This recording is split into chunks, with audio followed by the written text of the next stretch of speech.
Do you want to know why trolls were fun? You would cut them to shreds, to ribbons even. They would be down in pieces. And one of two things would happen according to Advanced Dungeons & Dragons back into 1977. Either the biggest part would just come back as a troll, about 3 to 18 rounds, or back then, minutes, none of this 6-second round thing. They would come back the moment you'd collected all the treasure and left and forgotten about them. You would have a trail of constant, random, wandering monsters that all happen to be the same troll that you didn't kill the first time. Or, even better, all the parts would each become their own troll in 3 to 18 minutes. Just awesome. And you would have to figure out whether or not these trolls could be killed. Do you run away with the head or make sure it doesn't get back to its body? Eventually you might figure out that fire and acid seem to cause more permanent damage, and that was part of the game. In the latest edition, what do we have? If you get the troll down to 0 hit points and you do so much as 1 point of fire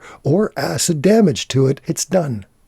That's it. If the body dies and the head is separate, the head also dies. It doesn't say, oh, maybe as a DM you could optionally let the body parts live on. It doesn't say that. It does have an optional rule where you can have loathsome limbs doing really cool things. Is it as awesome as being chased by 11 troll parts that regenerated into trolls? Things have gotten very, very much player-facing, where the monsters don't have a chance. The players gain exponentially and the monsters lose linearly. So how can we change that around? Aside from trying to cap your player's knowledge. No, you can't use fire. I mean, your character doesn't know that. Sure, you know that as a player. Don't get into the place where you're arguing with what your players know or don't know. Come from the position that your monster has experience as that monster and knows what it's doing. There is a guy, actually has a website. The monsters know what they're doing. He gives tactics, raw, amazing tactics for what the monsters can do. And he goes into a little bit of depth on this loathsome limb thing, not to the extent I'm going to.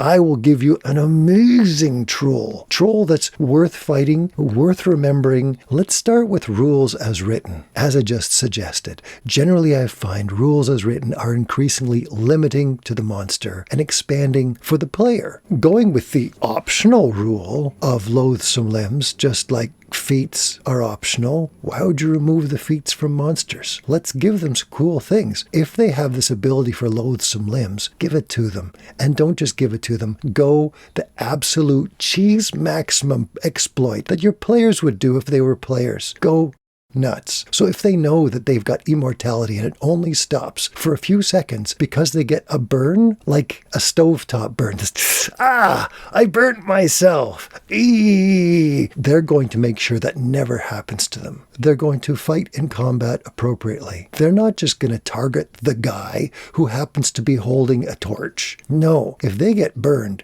they're going to be starting to fight at range. With their friends. With whatever friends or whatever tools they can come up with to fight someone with fire. If they can grow certain parts, and certain parts keep growing and certain parts don't. According to loathsome limbs, those limbs keep on growing until a short or long rest. So if they don't take a short or long rest, in that time, do those limbs take their own short or long rest and become a troll? If so, brilliant. You could grow expansions on yourself and reattach them or let them become reproduction friends, associates, and otherwise accomplices. They would have cool things that they could toss. Giants like tossing things. A troll is a giant. What would it toss? If the troll is concerned that the enemy is going to be hitting them with fire, especially if they're already carrying torches while walking around at night. They can smell them from a mile off. Keen sense of smell. This is why experienced hunters make sure that they're coming from downwind. Trolls get this. They have more intelligence than a wolf. They rip off a hand, and that hand can have anything that doesn't hurt the troll. Poison. Sure, they're not even remotely immune to poison, so it hurts them for 1 round. If something does 1,000 poison damage, the next minute, the troll is at full hit points. Anybody seen Addams Family, The Thing? The troll can have as many of those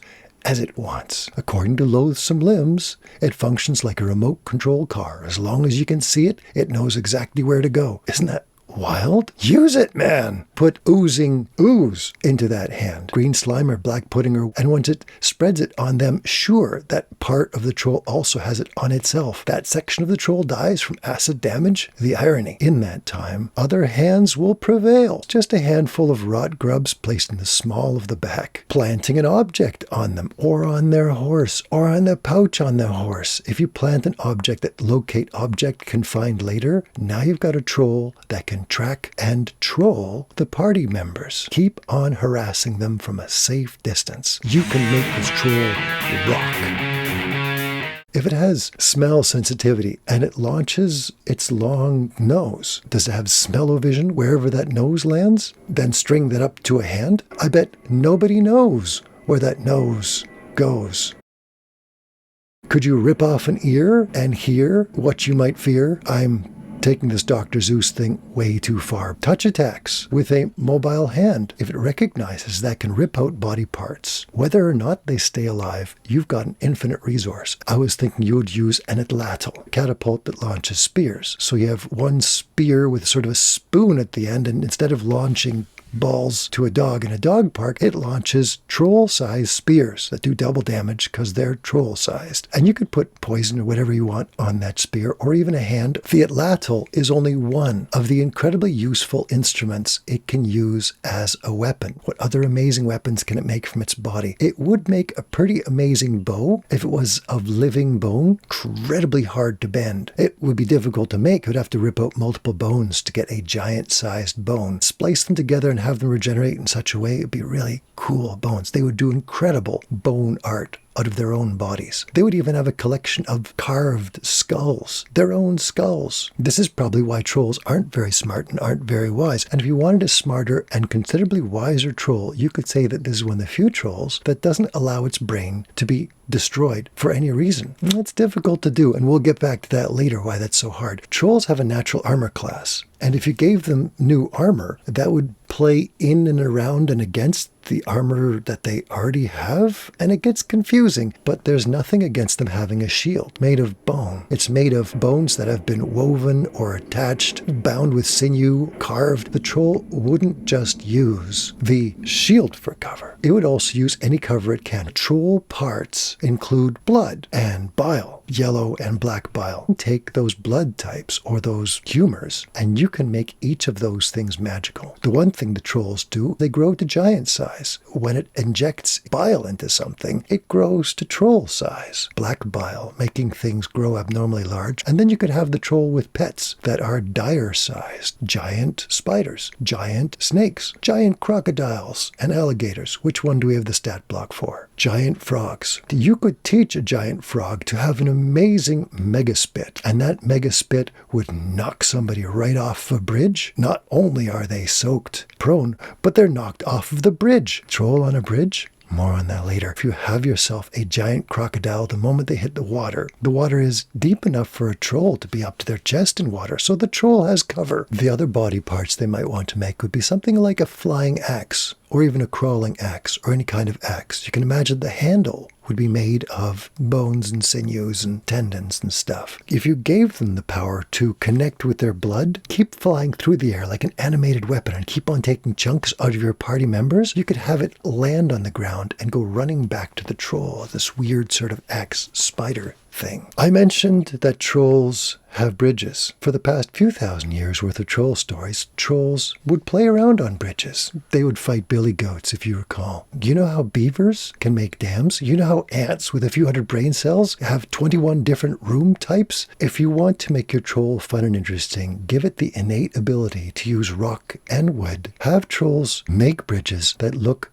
absolutely awesome. They could be covered bridges. They could include bridges that connect to simple little houses where they could stay the night. The more comfortable an adventurer gets on that bridge, the easier a time a troll will have of trolling the adventurers on that bridge. And I'll do this in another video. I will explore the different types of adventures you can make. Plug and play adventures. Wherever you have a bridge between this, that, or the other thing, you can put in multiple bridges. One or a few trolls regenerated from the same parts, haunting these bridges, trying to get whatever easy, fire-free food they can get fire-free food from these adventurers. If you want to make the trolls blood shamans, you can make these things super magical. We're not even done with the 4 humors yet. If they drip, well, maybe the yellow bile, if they give enough of this goop into a creature's bloodstream, this allows them to have some friendly connection with their giant, dire creatures that they've got in the swamp. It allows them to speak empathically, telepathically with them, as long as they have a certain amount of that yellow bile left in them. That way the troll can control things at a safe distance and find out just how much fire they're dealing with. Trolls, whenever they get a bad crush of conscience, they can easily just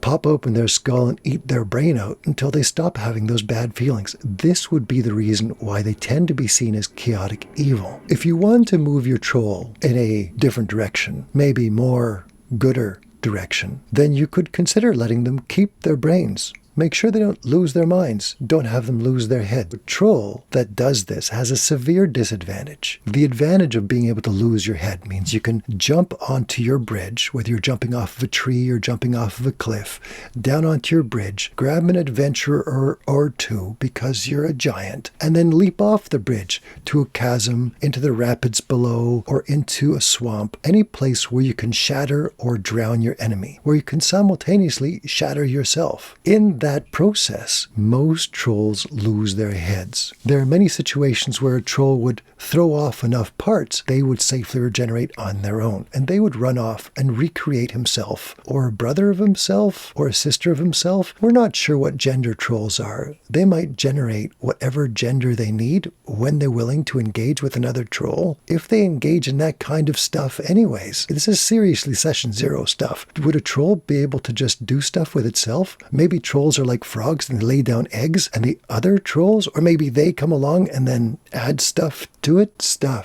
going to keep going. Yeah, I'm going to keep going. Working with these trolls and giving them a chance, their best chance is a fight to the death where they know they're not going to die. They send one version of themselves in, and they send parts of themselves running off in a different direction, and those parts running off in the different direction will regenerate. Process of the body dying, whether or not it's attached, according to rules as written, the head dies, which means it loses all of its memories and its conscience and its wisdom. If a troll does become a blood shaman, make sure they don't lose their head, make sure they don't lose their minds. That still means they get lots of other resources. Sometimes they regenerate extra heads. 2 heads are better than 1. Trolls with 2 heads have 1 head which has a conscience, so you could move them more towards the neutral as opposed to chaotic evil, and it tends to make bargains with locals. It would still troll the locals, but in a way that might work in a sort of a Sufi sort of master, sort of the master makes you suffer and you gain character and knowledge. If you like this video, which suggests all the amazing things you can do with trolls, kinds of trolls, a mountain troll and a swamp troll and a forest troll, 3 types of very realistic playable